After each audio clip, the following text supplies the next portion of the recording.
sides of this House, how long must we tolerate this appalling state of affairs? How long is the Prime Minister going to allow this downward slide to continue? The country's going to the dogs. The pound is but a shadow of its former self, and our balance of payment deficit is farcical. It is high time, sirs, that the Prime Minister and the government took steps to find a remedy. Well, I don't think things are all that bad.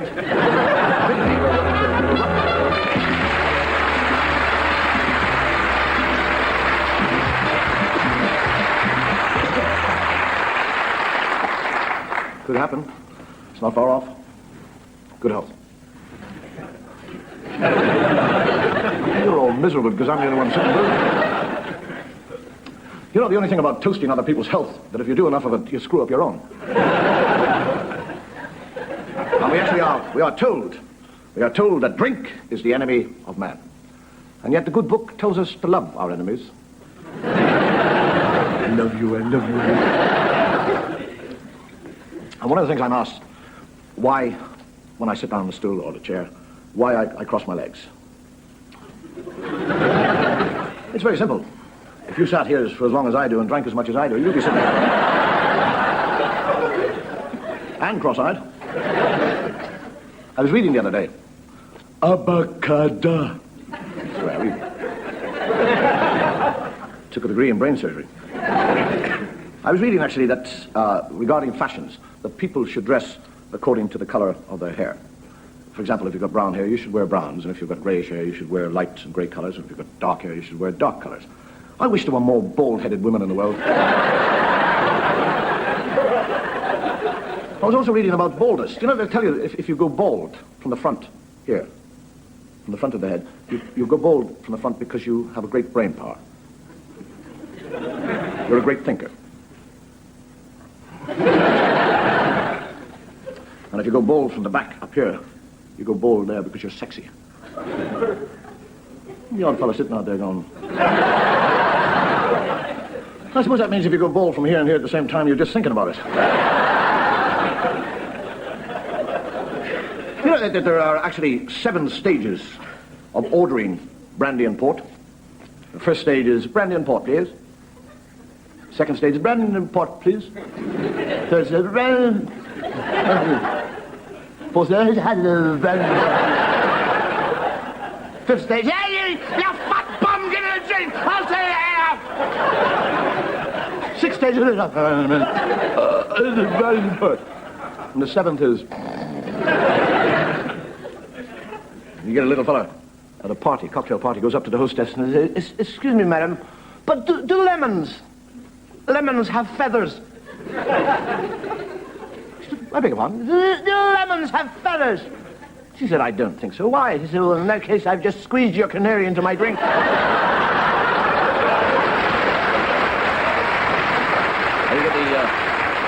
You get what I call the county set in England.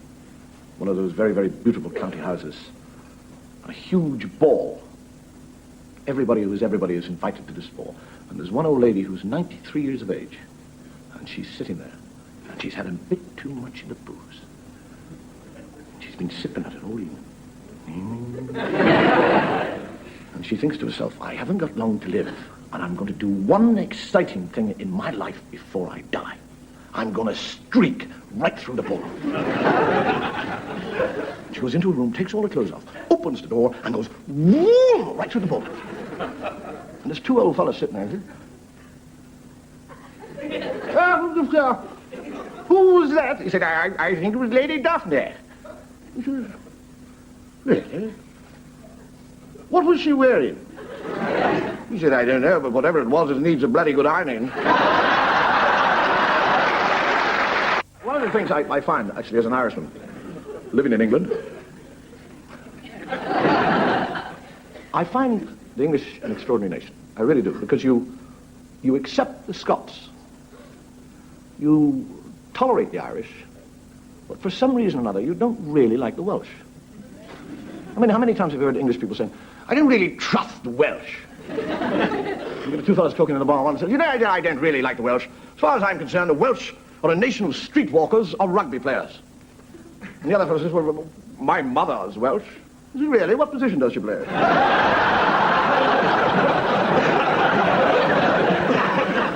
we have in Ireland, we have two types of Irish. We have Irish and we have Anglo-Irish. And you can always tell the Anglo-Irish because they wear tweeds and carry shotguns. And they live in London. And this is a story about a very wealthy Anglo-Irish landowner who makes one of the girls in the village pregnant. And the mother goes to him and says, "You dirty beast, you dirty savage, sex maniac! You've destroyed my daughter of her honor! She's pregnant! And you're going to have to marry him! You're going to have to marry her!" And he said, "Madam, I cannot possibly marry your daughter." She said, "You will, you will." He said, "I cannot. Now let me understand. Make it quite clear. If I marry your daughter, I shall be disinherited from my fortune. I cannot marry your daughter, but I do love her. And I promise you that I will take care of her. The day the child is born, £5,000 per year will be paid into the bank to see that that child is educated and dressed. And on attaining the age of 21, £100,000 will be paid into that child's account. I've also bought a very large house for your daughter, and at the same time I am granting her £10,000 per year to look after the house and herself. And for you, madam, because of this embarrassment that I have caused you and the shame that I brought upon your name, I have written out a check for you today worth £25,000. And the woman's attitude changed. She said, "Oh, God love you." God, you're a lovely man. God, I love you. You're lovely. May God bless you and keep you. And even if you are a Protestant, I hope you'll go to heaven. And she walks away and she comes back and she says, "There's just one other thing. Can I ask you?" And he said, "What's that?" She says, "If my daughter has a miscarriage, will you give her a second chance?"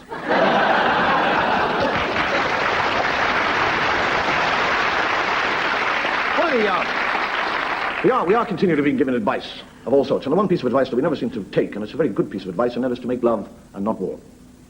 It's a lovely thought, that, isn't it? Make love and not war. There wouldn't be any conscientious objectors. Well, there's bound to be a few. Can you imagine that? The generals will be opening fronts all over the place. Getting mentioned in the dispatches for making love single-handed. Against overwhelming odds. He died with a smile upon his face. And actually, if you think about it, the words, "make love, not war," it would have really put Churchill's speech, wartime speech, into a completely different light. "We shall not flag or flare. We shall make love to them. In France and in the air. We shall love them in the beaches, fields, the hedgerows, the streets. We shall never surrender." I'm not surprised you couldn't pick up the bloody flag if you enjoyed it. Tell a nice guy, actually. The German sniper in the First World War. Telescopic sight. And he's standing very still. And the friend says, "What can you see?" He said, "I can see a British soldier." He said, "Why don't you shoot him?" He said, "He is talking to a French milkmaid. They are now going for a walk. They're climbing over a fence. They're now sitting down in the long grass. He is holding her hand. He is whispering in her ear. He is running his fingers through her hair. He's cuddling her now. They are now reclining in the long grass. I think we're going to be here for quite some time."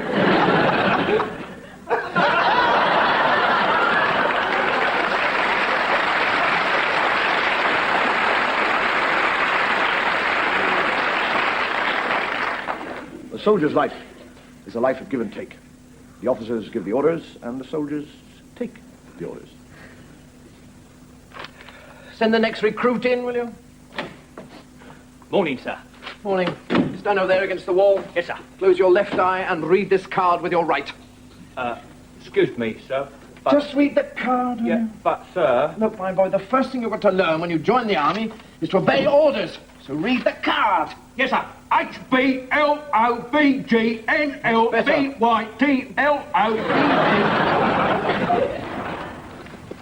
Everything all right, Sergeant? Oh, quite, sir. Oh, thank you very much, sir. Oh.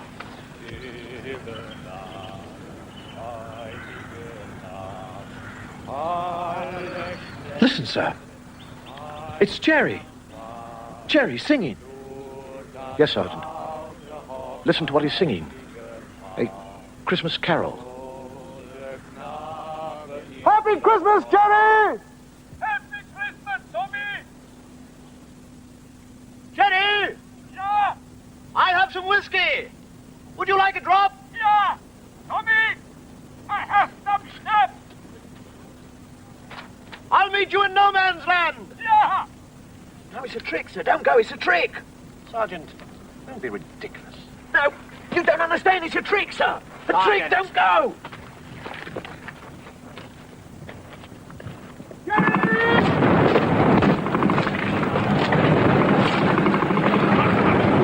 What a filthy trick to play on Christmas Day. That's what I was trying to tell you, sir. It's not Christmas. It's April the 1st.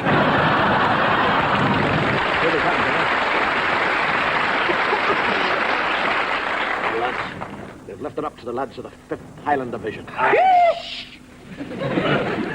right, Sergeant. Right, sir.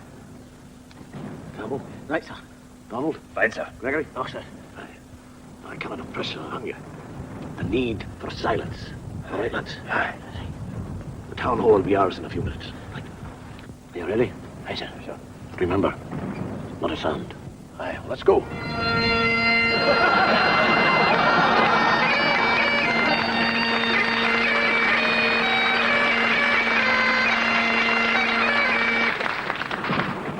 Our orders are to attack immediately, Sergeant.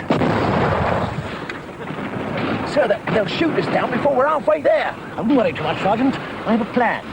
We have to make the full frontal attack. Aber, Leutnant, the English Schweinhund will be shooting us down before we halfway there get. Nein, I have the plan. Oh, you see, the Germans are rather like us. They'd never shoot an enemy in retreat. You mean it's part of their tradition, sir? Exactly. So what we'll do, we'll charge at them, but walking backwards. They'll think we're retreating. They won't shoot. You know that the English are never shooting the enemies when they are retreating. Nein? Well, they are. And my plan is that we are walking towards them backwards. They think we are retreating, so they don't shoot. And then we're about halfway there, we'll turn and charge at them for real. We'll catch them by surprise and frighten the knickers off them. Military genius, that's what you are, sir. Thank you, sir. Then suddenly we are turning about, rushing at them across their trenches, and catching them unawares with their panties down. Oh, wunderbar! All right, then, men. Over we go. Now pass the word to the men. Yeah. Don't shoot until you see the whites of their eyes, Sergeant. Men, not to fire until the whites of their eyes you see.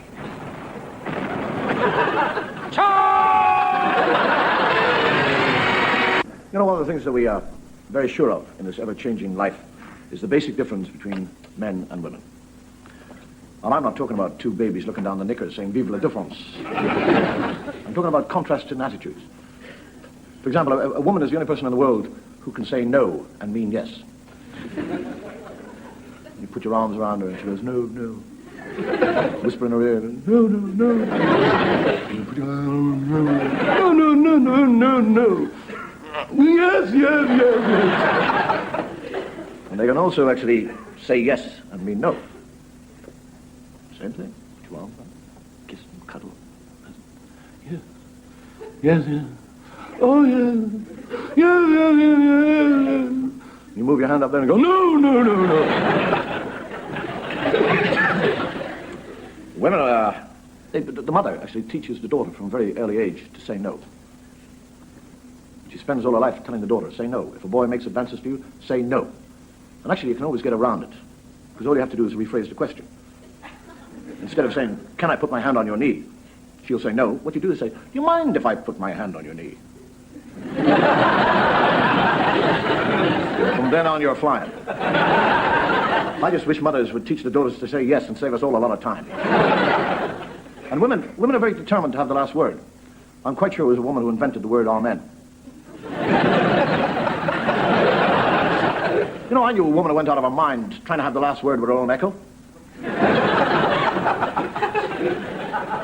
And women actually are much more artificial than men. You wear wigs, you wear false eyelashes, false nails, false boobs, even high heels to give you a false impression of height. It's very unfair on us fellas. Because you're in a bar, you see what you think is a beautiful girl, you take her home, she goes up to the flat, takes all this stuff off, and you finish up making love to a pale, bald, flat-chested, gummy midget. You get a fellow who's been married to a nagging wife for years and takes her to the zoo. And the gorilla's looking at her. Suddenly he tears open the door of the cage, grabs the woman, pulls her in and closes the door, and starts to take her clothes off. And she's going, ah! She looks at her husband, she says, do something! He said, I can't do anything. I'm locked on the outside. You're on the inside. She said, well, what am I going to do? He says, do what you do with me. Tell him you've got a headache.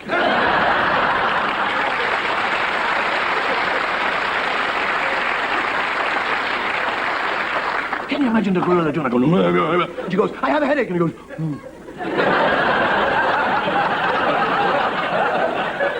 You get a fellow who's got a real nagging wife. For years she nagged him for years.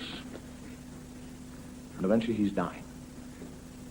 And he has hidden his money in the house.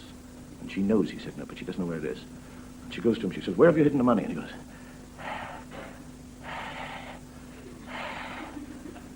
she says, downstairs? And he goes, under the floorboards downstairs. And he goes, and off she goes. And she tears the house to pieces, tears the floorboards up, and finds nothing. And is running back up the stairs to talk to him and meets the doctor, who says, your husband has made a remarkable recovery. He's fine. He's sitting up in bed, just needs a lot of hot soup. Look after him. And she runs into him. And she says, you're better. And he goes, yes, I am. She said, when I asked you about that money, where were you pointing to? He said, I wasn't pointing. I just didn't have the energy to do...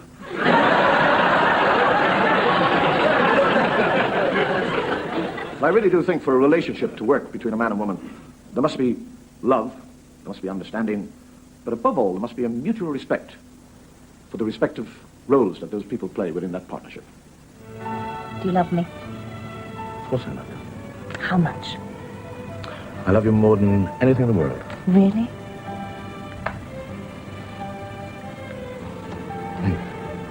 Curtains. Oh, my God, it's my husband! Oh, What? Where? What?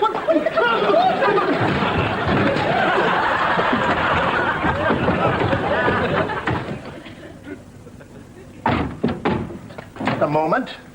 I am your husband. I want to talk to you.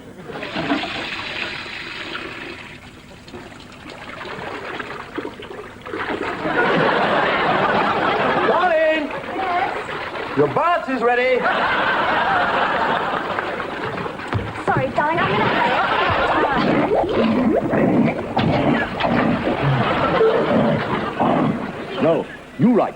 Me Jane, you Tarzan. No, me Jane, you Tarzan. No, you Tarzan, me Jane. No, me Jane, you Tarzan. No, you Tarzan, me Jane. Pickle walnuts and ice cream. I could never actually figure out when I used to watch the shows. You notice the use of the word used to. When I sit on a stool, I could never figure out why I worked to one side, to the left or to the right. And the more I watched it, it suddenly dawned on me one day, it's actually because I cross my legs. And when I cross my legs to the left, like that, it does tend to turn my body, and I work over there. And then if I do that, I tend to work to that side. Which basically means, if you want to go straight in life, don't cross your legs. And I know that I sit here, and I do tend to kind of twitch occasionally. I do odd things. I do that, and people ask me, is it dandruff? Well, actually, it is dandruff. It's not mine. There's a fellow working up there. He's always looking down and saying, I don't like that gag, and I don't...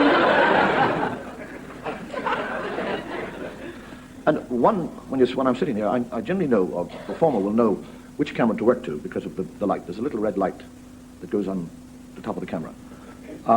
And I don't like that myself. I don't work that way. Because if a red light goes on, I start thinking of other things. And you sit there and you think that I'm actually twitching and things like that. And I'm not. It's a very secret code between the director and I, because he's in a box somewhere over there. And he can't see me, and I can't get in touch with him. So I've devised a little code. For example, to you, I'm just scratching my left ear. But to me, it means I want to work to that camera there. And if I do that, it means... Do that. Occasionally I do that. That means nothing. It's just my bum is itching. If I do that, it means where the hell did you get this bloody audience from? If I do that, like that, it means I am asking for a close-up. Very close camera shot. Because it means my glass is empty and there's a fella sneaking in here.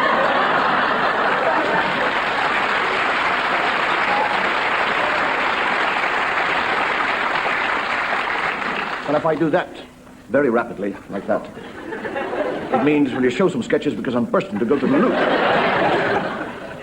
But we've had to do away with it because I do twitch anyhow.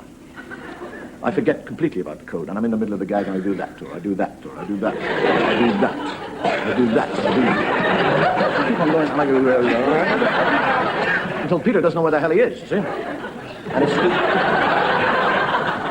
okay. So we had to throw it away. But one of the things I do like, actually, I do love about working in the BBC, is that we have all the facilities to be whoever you want to be. We've got all the makeup, and we've got all the costumes. And let's face it, everybody loves to dress up. I mean, there is the ham in all of us. Well, none of you are Jewish. And one of the great things, one of the lovely things about dressing up, it's a form of escapism. It gets you away from the realities of today. I mean, you can't possibly dress up as Frankenstein, or Dracula, or Robin Hood, and think about such mundane things as strikes, or unemployment, or the devaluation of the pound. You've got much more interesting things to think about, like, where is my next pint of blood coming from? Igor, you think the transplant will work? Or who's made Marion? Or better still, who hasn't made Marion? I know what you're thinking. You're thinking because I'm talking about escapism and Robin Hood and costumes, it's a kind of backhanded way of introducing some sketches in costume. And you're right. God, you're a clever lot. If I'm not careful, you'll do the show without me. Lads! Short little dog! Hello, Robin. What have you invented today, then? I've invented an invisible, arrow-proof vest. Oh, really? Good! I haven't put it on! Holmes, I've had this idea. My dear Watson, how many times must I tell you, do not interrupt me when I am thinking? I'm sure you're wise tangling with this fellow, Holmes. They do say that... Well, damn it, they say the fellow's in league with Satan. He can cast all sorts of spells, work any sorts of evil, even at a distance. My dear Watson, you are living in the Middle Ages. It takes more than a lot of superstitious tommy-rot to put me off a case, which, if I am not mistaken, is his intention. As you are aware, Watson, my methods are based on science. As for all this silly business of casting spells, all I can say is, Watson, grow up. Grow up. Well, I must say, I don't think it's for me to grow up. The human brain, this is the damaged part, as you can see. This is the dull area. This is... Kill! No, not kill! Kill! No! Listen, not kill. Love, not kill. Love. Love, Not kill. not kill. Love. Love, not kill.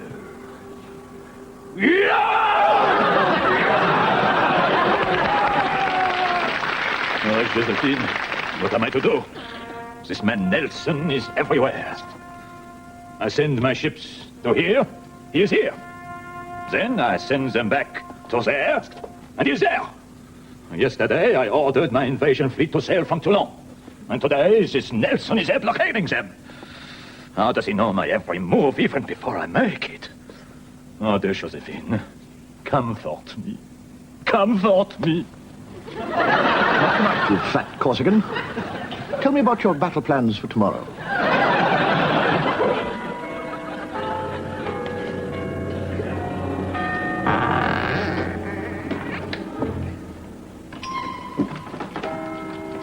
Come to me, my brides.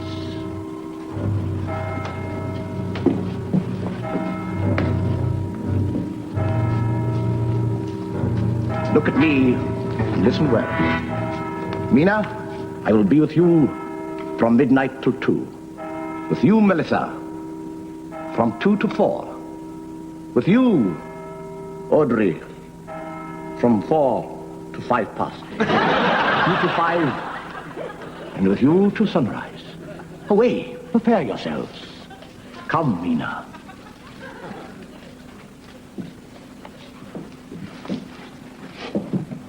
Are you surprised that we vampires sleep all day?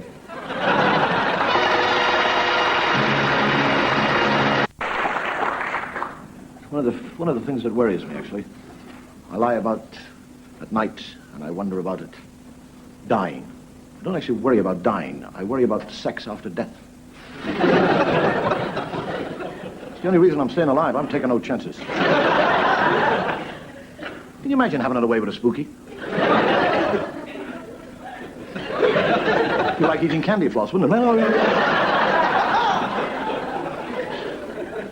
Because the man dies and his wife goes to a spiritualist to try and get in contact with him.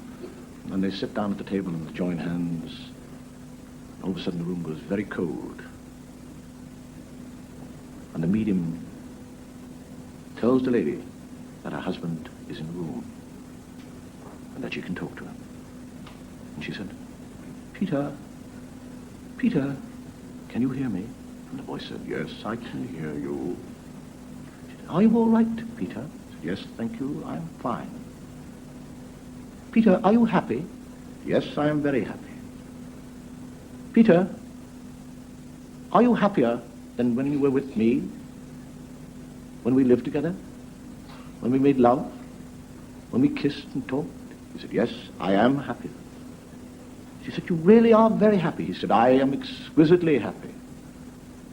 She said, it must be lovely to be in heaven, Peter. He said, I'm not in heaven.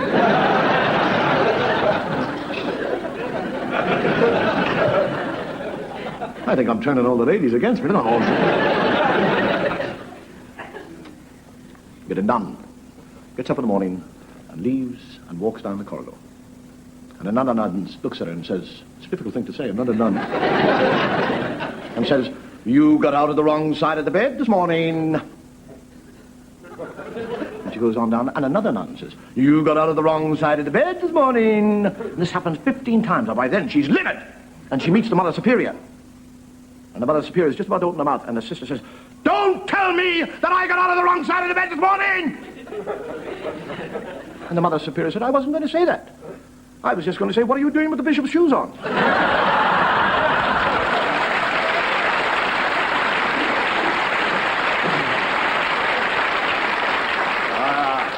Religion. Religion is one of the most necessary things in life. I don't know about the afterlife, because by then it's a bit late. Anyhow, here's to religion. God bless it.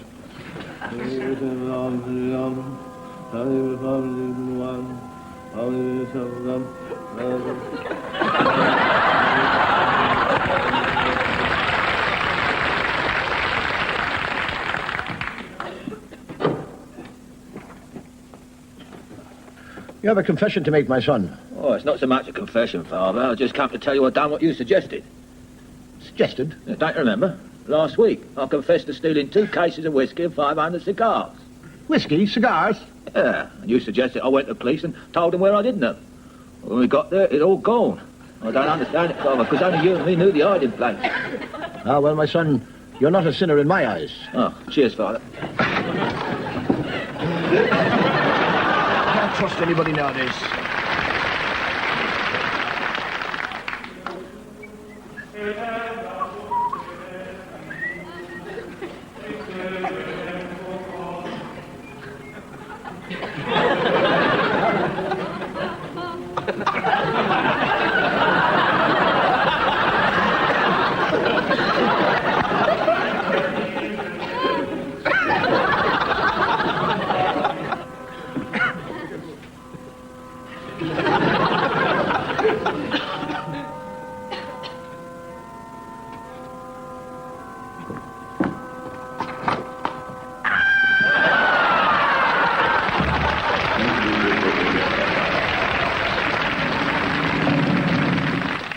Gathered here today to pay tribute to Irving Rose, truly a pillar of the English theatre.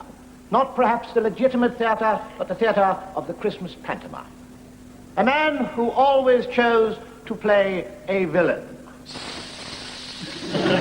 In his betrayal of such villains as the Demon King, Almanazar, the Sheriff of Nottingham, I can safely say without argument that Irving Rose was the greatest villain ever to walk upon the pantomime stage.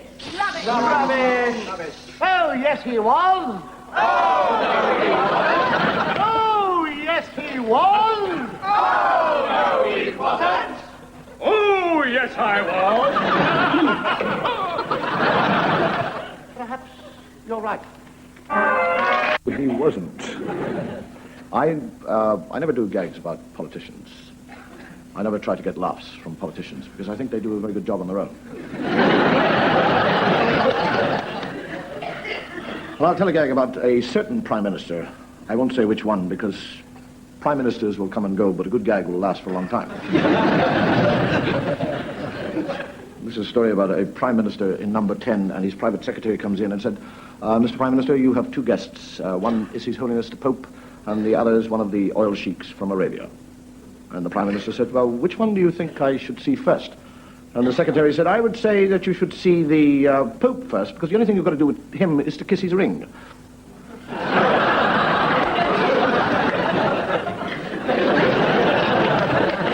You get, or in Italy, in Rome, a great ball for all the embassy staff and all the legation staff. Tremendously important ball. And they all arrive there, and there's one fellow who's a touch of the drink too much. And suddenly he spots the Scarlet Lady. And he thinks, I love her. I am going to spend the whole evening with her, drinking and dancing and kissing.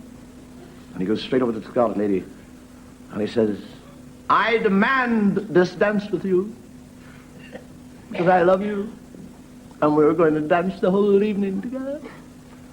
And the Scarlet Lady looked at him and said, I am not going to dance with you for 3 reasons. One is that the music is not a plain waltz.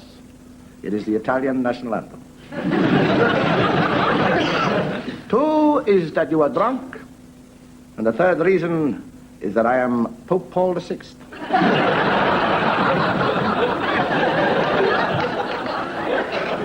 And I don't dance with fellows. Religion, actually. The strange thing is that people will fight for what they call religion.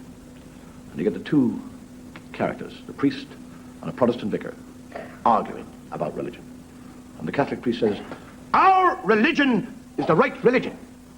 And the Protestant says, you're a liar! That is not the right religion! The Protestant religion is the right religion! That is not, it is, that is not, it is! And eventually, just when it's getting close to blows, the Catholic priest says, hold on a second now. We must agree to differ, you and I. Because if we look at it sensibly, we're both working for the same fella. We've both got the same boss. So all I can say to you is, you go off and you teach his teachings in your way, and I will teach his teachings in his.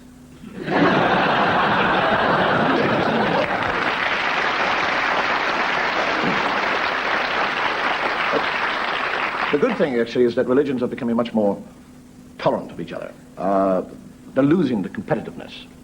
There's a greater understanding and sympathy. And I'm quite sure that if things continue in the same vein, it won't be very long before we see His Holiness paying a visit to this island for the very first time. His Grace the Archbishop of Canterbury waits patiently as we near this historical and unique moment when the Primate of all England welcomes His Holiness the Pope on English soil for the very first time. And as His Holiness approaches, the Archbishop steps forward to embrace him. Oh! Who's it? Oh, foot!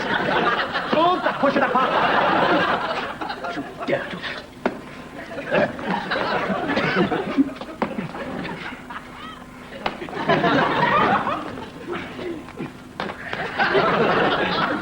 All right, come on, go.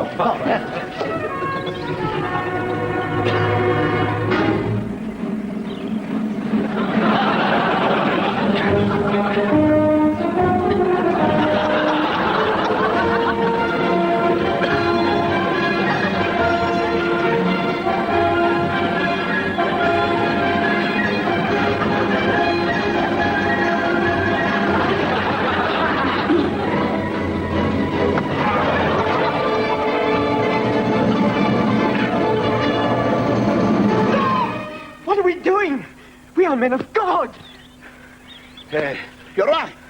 Please, I ask your forgiveness. Forgive me. I began this thing. No. I hit you first. No, I ask your forgiveness. Oh, please, Father. I began this. No, you didn't. I started. Don't you push me like that, huh? We're starting again, huh? Come on. We be friends, huh? Yes, Heavenly Father. Yeah, good, huh? Now, tell me, what is it like, huh?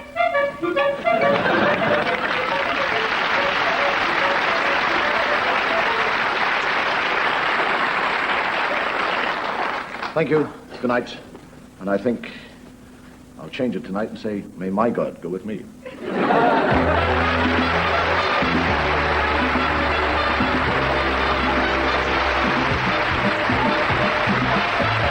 Bodie is framed for assassination and hounded by Doyle and CI5. Next in The Professionals.